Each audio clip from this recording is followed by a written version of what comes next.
Hello guys, welcome back to the channel and welcome back to elite wrestling. तो guys आज इस video में हम करने वाले हैं इस वीक हुए इंपैक्ट रेसलिंग के शो का रिव्यू, जिसके साथ ही हम करने वाले हैं कल होने वाले AEW रैम्पेज स्पेशल यानी कि द फर्स्ट डांस शो का प्रीव्यू। और हम जानने वाले हैं कि कल के AEW rampage special the first dance के लिए AEW ने कौन कौन से मैचेस पहले से एडवर्टाइज किए हैं और हमें कल होने वाले AEW रैम्पेज शो के ऊपर क्या क्या चीजें देखने को मिल सकती है, जिसके साथ ही हम इस वीडियो के अंदर थोड़े फार अपडेट्स के बारे में बात करने वाले हैं। तो गाइज ये सब बातें जानने के लिए ये वीडियो एकदम आखिर तक देखना और ऐसे ही AEW कंपनी से रिलेटेड हर एक न्यूज, रूमर और अपडेट और AEW कंपनी के हर एक शो का रिव्यू पाने के लिए हमारे चैनल को सब्सक्राइब करना मत भूलना। पर गाइस अब ज्यादा देर ना लगाते हुए चलिए ये वीडियो शुरू करते हैं और करते हैं इस वीक हुए इंपैक्ट रेसलिंग के शो का रिव्यू और जानते हैं कि इस वीक के इंपैक्ट रेसलिंग के शो के ऊपर जाकर AEW सुपरस्टार्स ने क्या किया। तो गाइस आपको तो पता ही होगा कि हाल फिलहाल में AEW और इंपैक्ट रेसलिंग इन दोनों ही कंपनियों के पार्टनरशिप के चलते AEW सुपरस्टार्स इंपैक्ट रेसलिंग के शो के ऊपर जा सकते हैं और इंपैक्ट रेसलिंग के सुपरस्टार्स AEW डायनामाइट शो के ऊपर आ सकते हैं। इसीलिए हमें हाल फिलहाल में AEW के सुपरस्टार्स इंपैक्ट रेसलिंग के ऊपर जाते हुए दिखाई दे रहे हैं और इस वीक भी इंपैक्ट रेसलिंग के शो के ऊपर जाकर AEW सुपरस्टार्स ने कुछ बहुत ही बड़ी बड़ी चीजें की है, जहां पर हमें इस वीक के इंपैक्ट रेसलिंग शो के ऊपर सबसे पहले new Japan pro wrestling resurgence paper के अंदर गोरिल्लाज ऑफ डेस्टिनी ने जो गुड ब्रदर्स को इंटरप्ट किया था, तो उसको लेकर यहाँ पर गुड ब्रदर्स बात करते हुए दिखाई दिए और यहाँ पर बात करते हुए गुड ब्रदर्स ने कहा कि माना कि हाल फिलहाल में गुड ब्रदर्स फुल टाइम के लिए न्यू जापान प्रो रेसलिंग के अंदर नहीं है, लेकिन good brothers bullet club team के फाउंडर है और माना कि गोरिल्लाज ऑफ डेस्टिनी भी बुलेट क्लब के फाउंडर मेंबर्स में से एक है।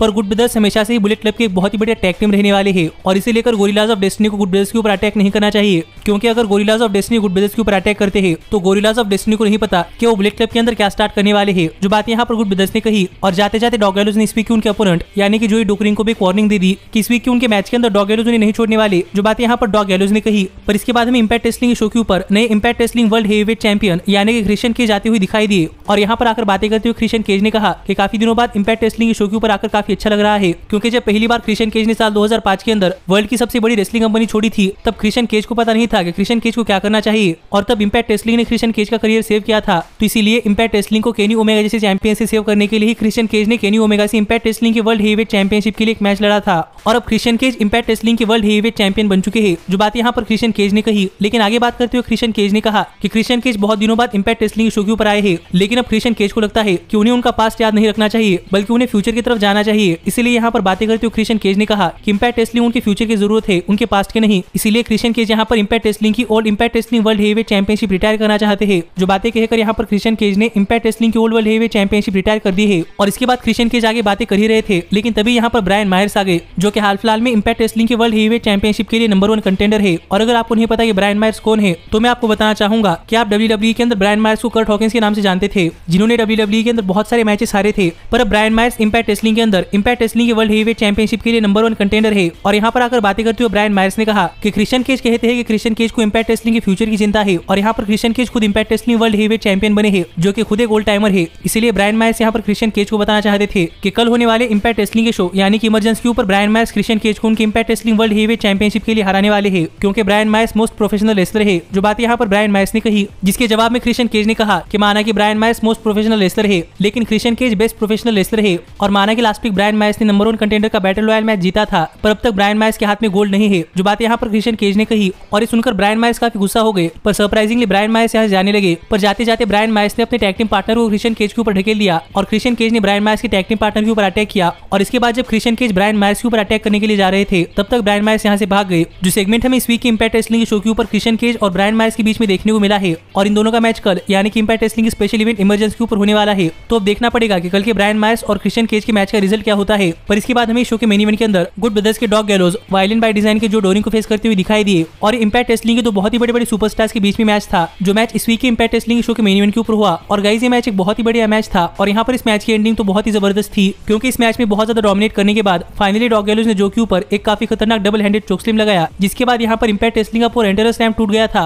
और यहाँ पर देखने में ऐसा लग रहा था कि probably match double count out के सारे खत्म हो सकता है। पर गाइस सरप्राइजिंगली स्पॉट के बाद डॉग गैलोज रेंगते रेंगते रिंग के अंदर आ गए। पर सरप्राइजिंगली जो भी डॉग गैलोज का पीछा करते करते रिंग के अंदर आ गए, जो देखकर सभी लोग सरप्राइज थे। और यहाँ पर डॉग गैलोज जो के ऊपर एक टॉप रोप मूव लगाने के लिए गए, जिसे जो ने अपने फिनिशर के अंदर कन्वर्ट कर लिया और यहाँ पर डॉग गैलोज को पिन कर जो ने ये मैच जीत लिया है। जो देखा जाए तो इस मैच का काफी सरप्राइजिंग रिजल्ट था, क्योंकि यहाँ पर डॉग गैलोज अपना मैच हार चुके हैं। और माना कि मैंने आपको जो की कोई बैक स्टोरी नहीं बताई, पर कहना पड़ेगा कि इस मैच से इंपैक्ट रेसलिंग ने अपनी कंपनी के अंदर एक और नया स्टार बिल्ड किया है, जिसके ऊपर आपका क्या कहना है ये आप मुझे कमेंट कर बताइए। पर गाइस हमें इस वीक के इंपैक्ट रेसलिंग शो के ऊपर AEW की सुपरस्टार से यही सब चीजें देखने को मिली। पर अब हम आगे बढ़ते हैं और बात करते हैं कल होने वाले AEW के रैम्पेज शो की और जानते हैं कि कल होने वाले AEW रैम्पेज स्पेशल यानी कि द फर्स्ट डांस शो के लिए AEW ने कौन कौन से मैचेस पहले से एडवर्टाइज किए हैं और हमें कल के rampage special the first dance के ऊपर क्या क्या चीजें देखने को मिल सकती है। तो गाइस कल का का AEW रैम्पेज स्पेशल शो यानी कि द फर्स्ट डांस से काफी बड़ा शो होने वाला है, क्योंकि ये show United Center arena Chicago से होने वाला है और यहाँ पर इस अरीना की कैपेसिटी करीब 20,000 से ज्यादा है, जिससे कि ये शो आज तक का AEW का सबसे हाईएस्ट अटेंडेड शो होने वाला है। और यहाँ पर इस शो के लिए जो सबसे पहला मैच AEW ने ऑफिशियल एडवर्टाइज किया है वो है AEW के टैग टीम चैंपियनशिप्स के नंबर 1 कंटेंडर टूर्नामेंट का पहला मैच, जहाँ पर प्राइवेट पार्टी जुरासिक एक्सप्रेस को फेस करने वाली है। और गाइस अगर यहाँ पर हम बात करें इस मैच की बैक स्टोरी की, तो अगर आपने हमारे इस वीक का AEW के डायनामाइट शो का रिव्यू वीडियो देखा होगा तो आपको पता होगा कि इस वीक के AEW के डायनामाइट शो के ऊपर ऑल एलीट रेसलिंग ने यंग बक्स के वर्ल्ड टैग टीम चैंपियनशिप्स का नंबर 1 कंटेंडर फाइंड आउट करने के लिए टूर्नामेंट रखा है। और यहाँ पर इस टूर्नामेंट के फर्स्ट राउंड के अंदर जुरासिक एक्सप्रेस प्राइवेट पार्टी को फेस करने वाले हैं, जिससे इस मैच के लिए कोई बैक स्टोरी नहीं है, क्योंकि गाइस ये मैच एक टूर्नामेंट का मैच है। पर जहां तक बात है इस मैच की, तो गाइस मुझे ऐसा लगता है कि इस वीक के AEW के रैम्पेज शो के ओपनिंग के तौर पर ये मैच एक बहुत ही बढ़िया मैच होने वाला है, जहां पर हमें प्राइवेट पार्टी और जुरासिक एक्सप्रेस की तरफ से बहुत ही बढ़िया परफॉर्मेंस देखने को मिल सकती है। और मैं तो देखना चाहता हूं कि यहाँ पर इस मैच में जंगल बॉय को किस तरह का सपोर्ट मिलता है। लेकिन गाइस जहां तक बात है इस मैच की विनर की, तो मुझे ऐसा लगता है कि जुरासिक एक्सप्रेस ये मैच जीतने वाली है और जुरासिक एक्सप्रेस आगे इस टूर्नामेंट के लिए क्वालिफाई करने वाली है। पर आप मुझे कमेंट कर बताइए कि आपको क्या लगता है कि मैच कौन जीतेगा। पर इसके बाद जो अगला मैच AEW ने इस वीक के रैम्पेज शो के लिए ऑफिशियल एडवर्टाइज किया है वो है AEW के विमेंस डिवीजन से एक नॉर्मल 1-on-1 मैच, जहां पर जेड कारगिल कियारा होगन को फेस करने वाली है। और गाइस अगर आपने हमारे इस वीक का AEW के डायनामाइट शो का रिव्यू वीडियो देखा है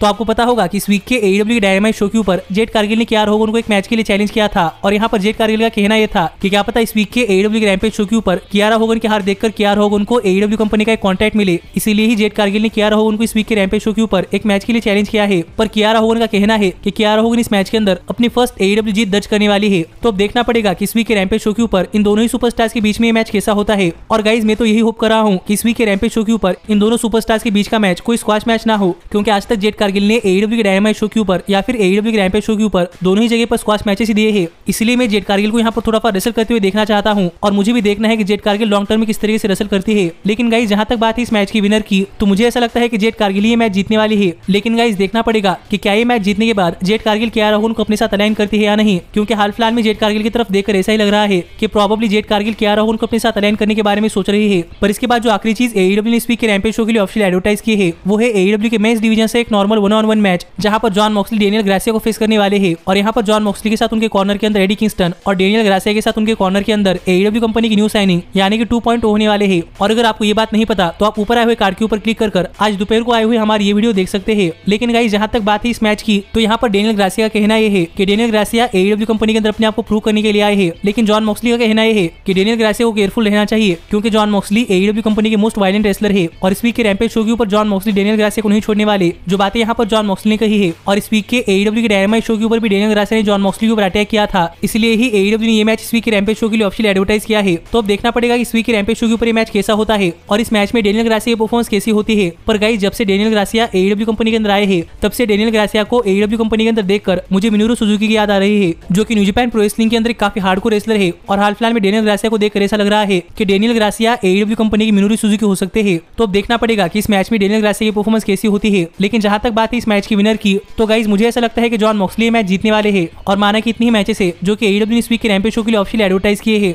पर गाइस आप ये मत भूलना कि इस वीक का AEW का Rampage show United Center arena Chicago के अंदर होने वाला है, जो कि CM Punk का होम टाउन है। और इस वीक के रैम्पेज शो के लिए बहुत सारे रूमर्स आ रहे हैं कि प्रोबेबली हमें CM Punk इस वीक के रैम्पेज शो के ऊपर डेब्यू करते हुए दिखाई दे सकते हैं। और हाल ही में AEW कंपनी के चेयरमैन यानी कि टोनी खान ने भी एक ट्वीट कर कहा है कि इस वीक के रैम्पेज शो के बाद AEW कंपनी के अंदर एक नया एरा स्टार्ट होने वाला है, जिससे सब लोगों को ऐसा लग रहा है कि प्रोबेबली इस वीक के रैम्पेज शो के ऊपर CM Punk हमें AEW कंपनी के अंदर डेब्यू करते हुए दिखाई दे सकते हैं। और वैसे तो मुझे लग रहा है कि प्रोबेबली इस वीक के रैम्पेज शो के ऊपर हमें MJF का कोई सेगमेंट देखने को मिल सकता है, जहां पर क्या पता CM Punk MJF को सेगमेंट के अंदर इंटरप्ट करे और हमें आगे चलकर MJF और CM Punk के बीच में ऑल आउट पे-पर-व्यू के अंदर एक मैच देखने को मिले। पर हाल फिलहाल की सिचुएशन देखकर मुझे ऐसा लगता है कि प्रोबेबली इस वीक के रैम्पेज शो के मेन इवेंट के अंदर जॉन मॉक्सली और डेनियल ग्रासिया के मैच के अंदर क्या पता यहाँ पर 2.0 एडी किंगस्टन के ऊपर अटैक कर दे और यहाँ पर 2.0 को रोकने के लिए स्टिंग और डार्बी अलिन आ जाए। और क्या पता यहाँ पर आकर डार्बी अलिन और स्टिंग 2.0 के ऊपर अटैक करते करते 2.0 को बैकस्टेज ले जाए, जिस दौरान अगर स्टिंग बैकस्टेज जाते हैं और डार्बी अलिन रिंग के अंदर रहते हैं तो हमें प्रोबेबली यहाँ पर CM Punk डार्बी अलिन को इंटरप्ट करते हुए दिखाई दे सकते हैं। और यहाँ पर आकर CM Punk डार्बी अलिन को कन्फ्रंट करते हुए दिखाई दे सकते हैं। और मुझे हाल फिलहाल में AEW कंपनी की स्टोरी लाइन और AEW कंपनी की सिनेरियो देखकर ऐसा ही लगता है कि हमें इस तरीके से CM Punk AEW कंपनी के अंदर डेब्यू करते हुए दिखाई देने वाले हैं।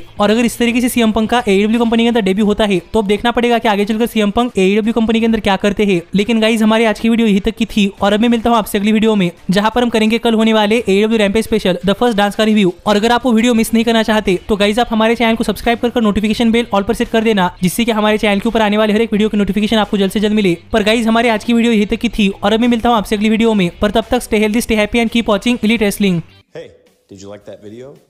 Click the screen for more. And where do you think you're going? Check out our official merchandise page and to support the entire cast. And thanks so much for being the elite. The elite, the elite. What, Nick, you're not going to sing it all with me this time?